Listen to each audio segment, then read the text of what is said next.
محترم ناظرین و سامعین، السلام علیکم ورحمۃ اللہ وبرکاتہ۔ آج ہم مفسدات صوم یعنی روزہ کو توڑنے والی چیزوں کے بارے جانیں گے۔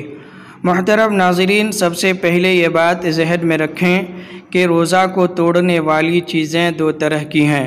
کچھ چیزیں ایسی ہیں کہ جن سے روزہ ٹوٹ جاتا ہے اور قضا و کفارہ دونوں لازم ہوتا ہے، اس پر میں ویڈیو بنا چکا ہوں۔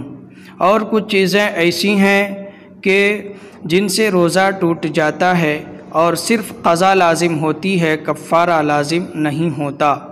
وہ 9 چیزیں ہیں۔ نمبر 1، ناک یا کان میں دوا ڈالنا۔ نمبر 2، قصداً منہ بھر کر قے کرنا۔ نمبر 3، کلی کرتے ہوئے حلق میں پانی چلا جانا۔ نمبر 4، عورت کو چھونے وغیرہ سے انزال ہو جانا۔ نمبر 5، کوئی ایسی چیز نگل جانا جو عموماً کھائی نہ جاتی ہو، جیسے لکڑی، لوہا وغیرہ۔ نمبر 6، لبان یا عود کا دھواں قصداً حلق میں پہنچانا۔ نمبر 7، بھول کر کوئی چیز کھا پی لی اور یہ خیال کیا کہ اس سے روزہ ٹوٹ جاتا ہے اور پھر قصداً و ارادتاً کھا پی لیا۔ نمبر 8، رات سمجھ کر صبح صادق کے بعد سحری کھا لی۔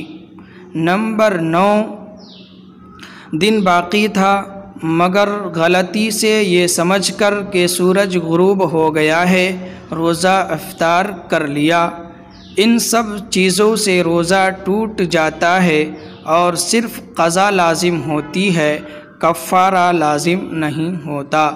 اللہ تعالی ہمیں اور آپ کو صحیح طریقے سے روزہ رکھنے کی توفیق عنایت فرمائیں، آمین۔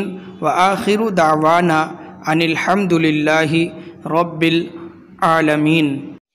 چینل کو سبسکرائب کریں اور گھنٹی